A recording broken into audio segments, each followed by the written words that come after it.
Welcome to the Industry Insider, brought to you by PromoCorner. Each week, promotional product professionals Meg Erber, Jeff Franklin, and Stephen McFadden, along with special guests, will discuss industry news, trends, and events with a focus on educating the promotional products industry. The Industry Insider, the nerdy news you need to know.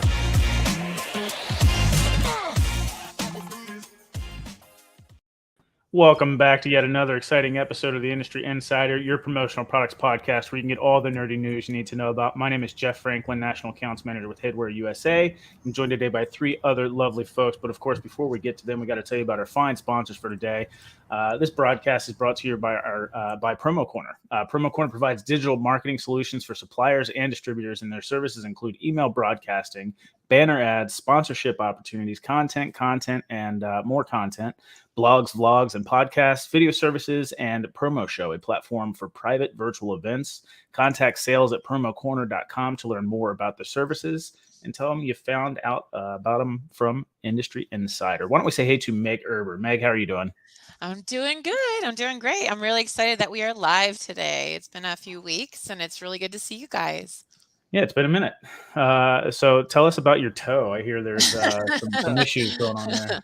Well, I was moving some stuff barefoot, and I just had a burning sensation, and I looked down, and it was like all purple. So no big deal. I think it was a bee sting. I'm not allergic. I soaked it.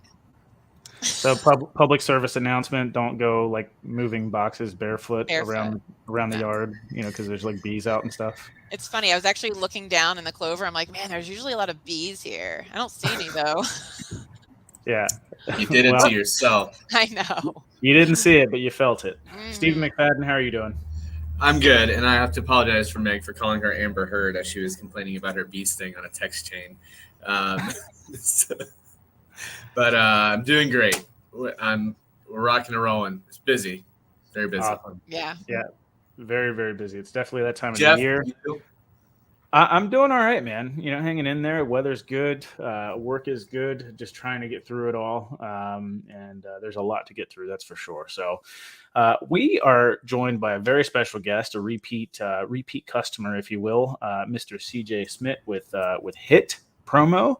And CJ, we're excited to have you back on, man. Thank you for joining us and giving us your time. And today's episode, we're going to talk about drinkware, the product category, and why you might want to lead the sales charge with drinkware and different stats on drinkware in the industry. But CJ, it is customary for us to give our special guest a good 3 to 4 minutes to introduce themselves. Not that you need any introduction, but for those that are living under a rock and don't know who you are, why don't you give us a quick rundown of who you are and how you got started in the promotional products industry? Yeah, no doubt. Thanks for having me back, everyone. Good to be here. I got into it through my family. I was honestly going to school to try to be a sports agent. And in between my junior and senior year, I went to China and Hong Kong with my father and brother and kind of fell in love with it and said, Pops, if you want me to come on board, I would love to do that. I had worked in customer service and warehouse and all that jazz, but not really as traveling overseas and kind of getting a broad view of the whole business, right? So did that, and kind of here I am today. So started as a national sales manager, then VP of sales, and then I think it's about 13 years now, president. And then when my father passed, I became CEO. So these titles don't mean anything in a family business, but that's kind of my track record. So yeah, and Meg and I were just talking. One of my first sales calls was her back in the day. Yeah. So you've come a long way. Circle. Yeah, I really have. Yeah, no doubt. I remember when CJ was a kid, and he could literally just open his mouth and just guzzle a beer in like one gulp, and now he has. I think he can kids. Still do that. I've seen him. Yeah, unfortunately, that still has not changed. It's being utilized a lot less these days, but yeah, that's still around. That's kind of cool. That's funny. It's cool to hear that. Speaking of drinkware. Oh, yeah. Yeah, exactly. Oh. You need something for that cold beverage, right? That's right. But no, it's funny that you mentioned that you were sort of interested in being like a sports dude, because I could definitely see you being an agent. You've kind of got that look to you. I would have loved it, but I'm happy to have landed where I have, and yeah, it's been a good run, and the run's not stopping anytime soon. That's how we feel. So. That's That's awesome. awesome. Yeah. All right, so drinkware. We've done a couple of these before. We've talked headwear, we've talked, writing instruments and things like that. So we want to talk about drinkware and why you might want to lead the charge with drinkware. Maybe you're not selling drinkware and you should maybe consider, or you're maybe interested in how you would go about approaching selling drinkware if you're not really familiar with it. But Stephen, I think you've got some maybe industry statistics pulled up there for drinkware. Do we want to get involved with that first and then kind of let it Sure. Yeah, and I think when we think about the top 5, top 10 product categories in the industry, drinkware always pops up. And so ASI did the consumer report study for 23. So they actually got the ad impression study released. It was a couple months ago. Oddly enough, they changed a little bit about how they do it. They do it by influential products instead of top product sales because they use a little bit of different metrics this year, it appears. But the top 5 for men, drinkware is not on it. But for women, it was number 5. Now, if you go through like product categories, cost per impressions, it's still like in the top 10. It's sitting at 3,162 impressions per piece on average. So a $10 piece of drinkware, that equals to about a third of a penny per impression.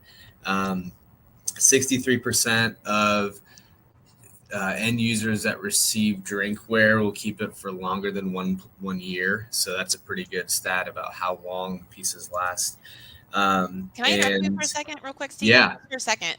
I've had this piece of drinkware since the beginning of COVID. I don't remember exactly, but I have had this at almost for the majority of the podcast, especially except when we were sponsored by Tervis. I had my Tervis one, but I love this thing. It keeps everything cold, and it's constantly. If you have a good piece of drinkware and you're getting it out there, it's going to be reused. Your cost per impression, is going to be amazing. Sorry, go ahead. Yeah, I'm actually surprised to hear, just real quick as well, that you said if they change the metrics a little bit and they're using some like different influential products and things like that. I'm surprised to hear that drinkware is not in the top 5 for men because you look at the TikTok and all the rave there with the Stanley and the Stanley sort of. Impressions. I feel like that's pretty much targeted towards men. I don't think that's geared towards women. Is it really? That thing's massive. Yeah, I feel like it's like the old, what is it? Like they came out, this is years and years ago when they did a study on Victoria's Secret sales. I don't know if you heard about this, and it was their top buyers were actually men. They were buying for women as opposed to the other way. So it's like it almost feels like the same kind of thing where we think of products for somebody, but they're buying for the end user, which is the opposite. I don't know. Don't want to get into the weeds too far on this. But we could definitely go into the weeds. I know. I'm into Victoria's Secret in a minute, Stephen. Okay, this is a business review thing. All right, this isn't a personal. No, but Jeff, it's interesting you say that. We had a brand in yesterday to kind of interview with them and whatnot, and 70% of their audience is female. On the D2C level, on the wholesale level, it's more geared towards male, but when you're buying online and such. And yeah, Stanley is geared. I mean, my wife has had one since its inception. All the girls, it's wow. Yep. I was shocked too. But it's just surprising because you think like, writing instruments, when you get like a big, fat, thick, heavy pen, usually that's, geared more towards a man too, I would think, right? And ladies typically like the skinnier, finer, I can't. that sort of thing. Let's move. Go, next conversation. Meg, look, if you're that far into the weeds with your head right now, you should probably be somewhere else, all right? We're talking about promotional products here, all right? Yeah, I will say this when it comes to kind of the gearing it in age groups and some of the tiers here. So like when we did a lot of collegiate resale or collegiate sale into like the bookstore markets, the top size of apparel was large and extra large, and it was all females, and because they were wearing just the baggy shirts and the baggy hoodies and stuff. So it's like you think one thing, and all of a sudden it's the complete opposite, and all these size metrics get thrown out. The product sizes are different, so it's just kind of coming and going with the trends of the products and how they're being used, I suppose. But anywho, so there's a lot of good info on there. You can actually go state by state to see kind of where products rank. variety of states have drinkware 1, 2, or 3 as far as the most influential, and some states just don't have it on there at all. So it's still a top category. I know for our company in particular, it's 1 or 2, as far as like product wise of a piece that we sell to our clients. But, I know CJ, you probably see it because you're getting it from everywhere. All of us just, distributors are buying. So you have a good feel of like which product categories are moving. What do you see in the way of drinkware? Number 2 category for us behind bags, and bags just there's so many options on bags, right? You have non-woven duffels, the drawstring bags, backpacks, etc. So that's, for us, that's kind of why it does better. Drinkware is a close second though. And over the past 3 years, there's been a lot of different imprint methods that you can do on drinkware. We certainly weren't first to the game on some of this stuff, but the all over print gets expensive and is timely. So it takes about a minute to a minute and a half for each run versus a silk screen, which takes 3 to 4 seconds, right? Yeah, real quick. So we had enough volume to support the machines, and you don't really want to tie your machine, those other machines up with long runs. But that technology has advanced substantially over the past 3 to 5 years, let's say the last 3 years, both for direct to print and laser engraving too. So you can do all over print. You can do some really, really cool stuff. We just did, I want to say the state of Texas, like a map of Dallas, and then you have the coordinates on there, and you can get very, very creative. That is cool. With what you're doing. And think about professional sports teams that want their full color logos and they want step and repeat. You see that on, let's say, a rowback shirt now. You can take that concept and then move it to drinkware as well. So seeing a big uptick in the decoration methods and things of that nature. And then obviously this 40-ounce handle piece of drinkware that all of us have now is a phenomenon and continuing to do well. There you go. Free advertising. They stole mine from ETS, so I don't know where that went. But yeah, so that's been, so it's the bigger and with handles is the move there. The challenge with that though is you have limited imprint space unless you're decorating the product overseas, and you can do a lot more because you have to, the handle gets in the way of the equipment. But overall, drinkware is something we heavily focus on and will continue to do so. And you guys are right, the cost per impression, and I mean most of my stuff I've had for 5 to 10 years in the stainless steel category. The plastics are a little bit different, but. Question for you. So I think back in like the 2008, 9, 10 to 12 era, it was like, who has the least expensive, right? The best for the least expensive. Have you seen that trend change and more people asking for a more premium piece? Or are big you still, we are too. I mean, just in general, that's interesting. Big time shift and asking for more brands. If you asked me 10 years ago, would we be carrying brands? I would say absolutely not. Why would we need to do that, right? And we're pretty happy with the couple that we carry and looking for a couple more, and it's just it brings a nice addition to good, better, best. So price has gone up, and then price per order goes up, which you're tying your machine up with more expensive goods, and roughly about the same quantity too. So it's been good. Not that plastic bottles don't do well, and right.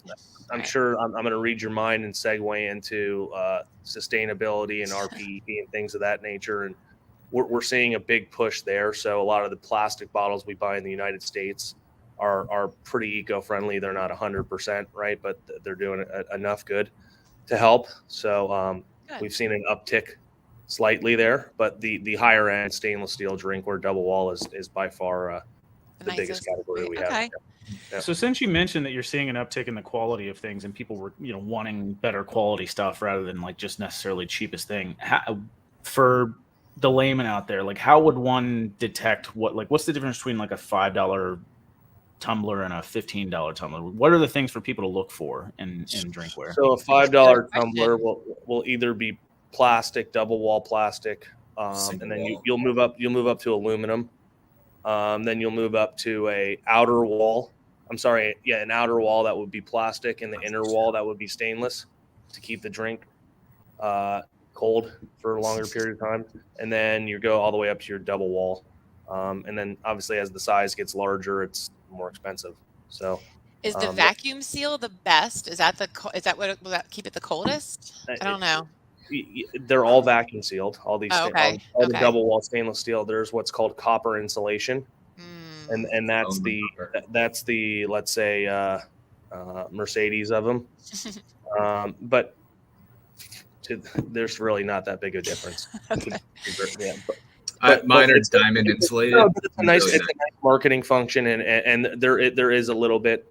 I always have had the question. I mean, what drink lasts for 48 hours that you need ice in there? I can understand a cooler that you leave out for 3 days when you're at a trip, but that whole adage, it's a nice marketing tool, but I have not understood that one.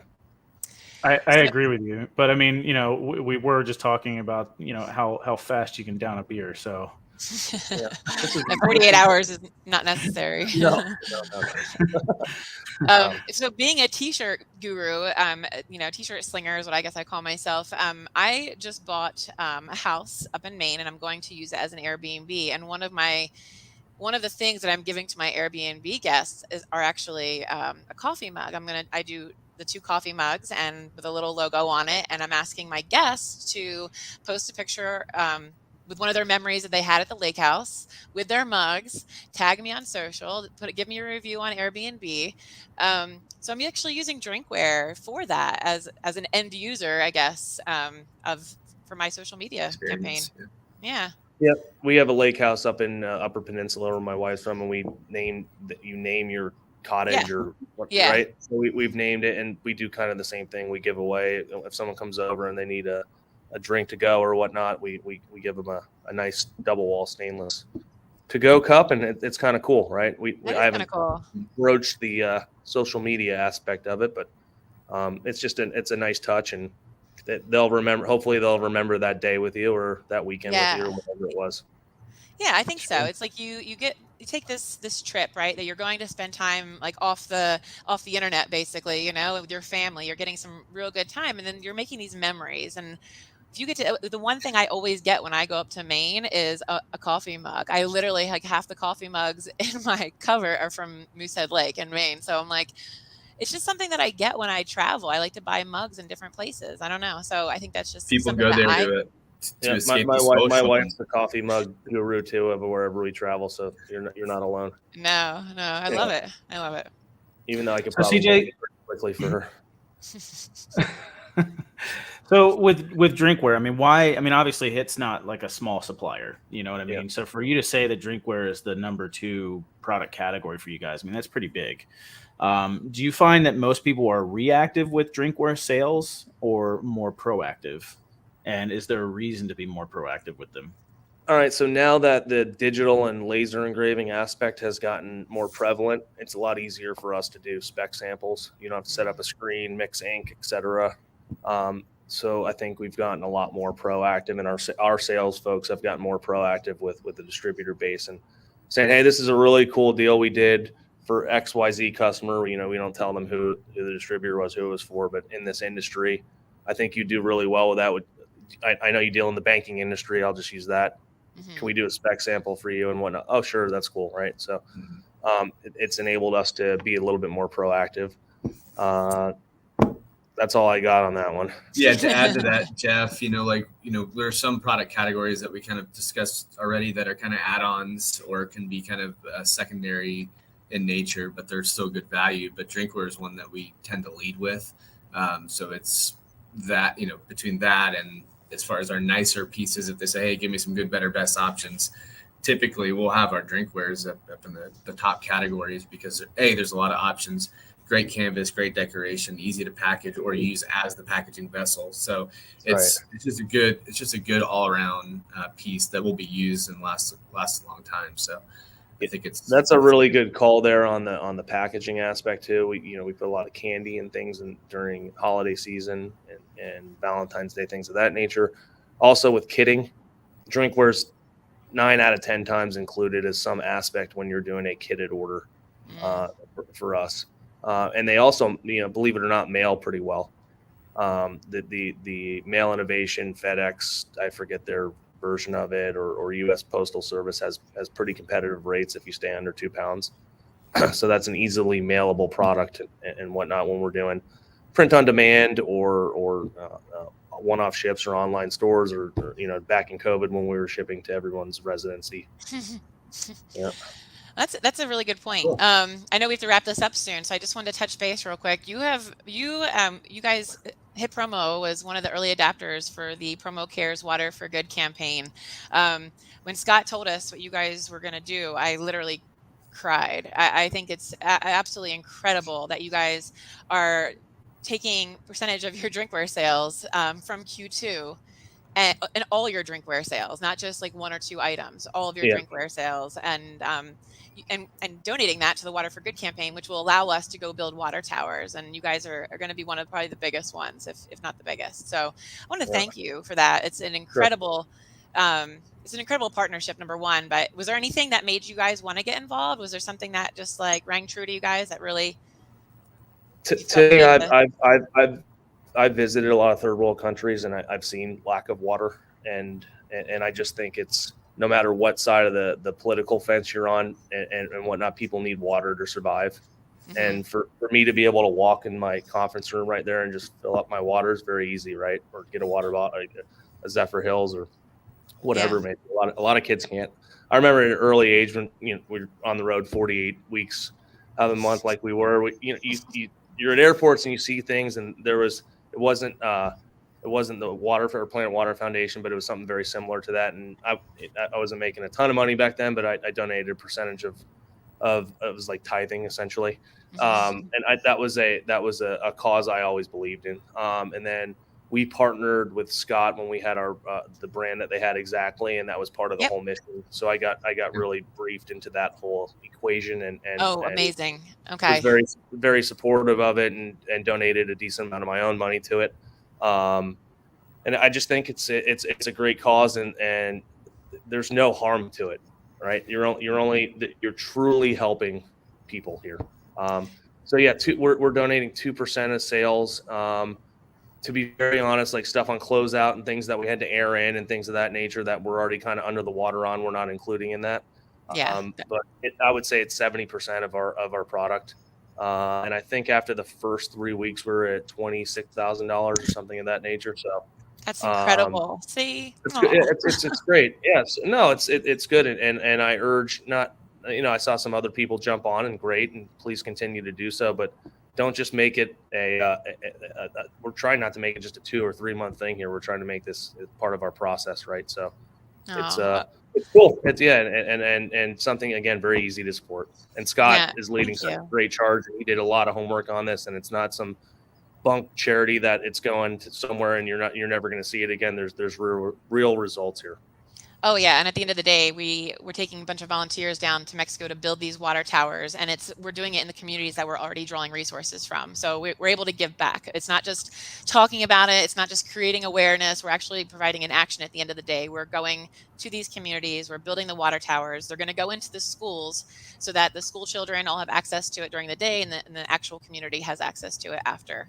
And you're also educating the community on how to use it properly, right? It's not just a one-time build and then you're out of there. Our VP of supply chain, Nathan Cotter, who's an awesome dude, and is just a super guy and very philanthropic as well. But he went with Scott over to Vietnam, and we're able to build a tower with him, and it was so cool to see the pictures and whatnot, just the kids' faces. It's great. So, that's amazing. Thank you again for being a part of it. We really appreciate you. Yeah, absolutely. Thanks, Steven. And we'll anything else? No, sorry. Anything else to follow up with CJ on? No, it's great. Thanks for all that you're doing to help support, the industry and the organizations and Promo Cares and all that. And look forward to seeing the next few years with you guys. It's gonna be great. So, sure, no doubt. Well, thanks again for having me. You guys have an awesome podcast here. It's great. So. Oh, thank you, CJ. Thanks, we appreciate you. I do have one other question though, just real quickly, and but as far as brand, so when you've got like the Stanley we mentioned already, like how do you combat the brand? Like what's, why buy HIT's version of the Stanley as opposed to the Stanley? It's price driven, I think. Yeah. That's an easy answer there. Yeah, absolutely. If you have Also, competitive beating products. Yeah, maybe availability. Maybe we're in this, like, depending on where the end user, where you're shipping to. I said that the individual shipments don't cost that much, but when you're doing these bulk shipments because of dimensional weight, drinkware is something to really consider. You know, we look at our sales. Our sales in California aren't as great as our sales in Florida, Georgia, the East Coast, et cetera, right? So that's a factor. But from a brand perspective, someone's going to either really want a brand and stick with that, or they really don't. That doesn't matter. They just want a drinking vessel that's going to have their name represented on it. Sure. I don't know if my answer is accurate or not, but that's my opinion. Yeah, no, that's completely fair, and it's kind of what I expected. But yeah, just figured I'd ask anyways if there was maybe a secret nugget in there. All right. Well, look.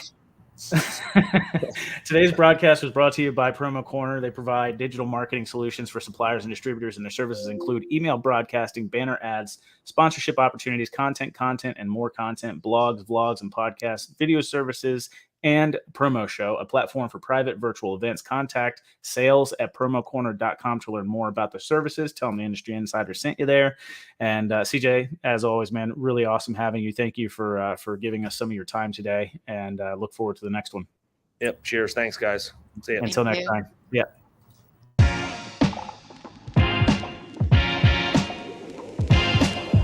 Thank you for listening to this week's episode of PromoCorner's Industry Insider. For more great content from industry thought leaders, including podcasts, blogs, and videos, visit PromoCorner.com.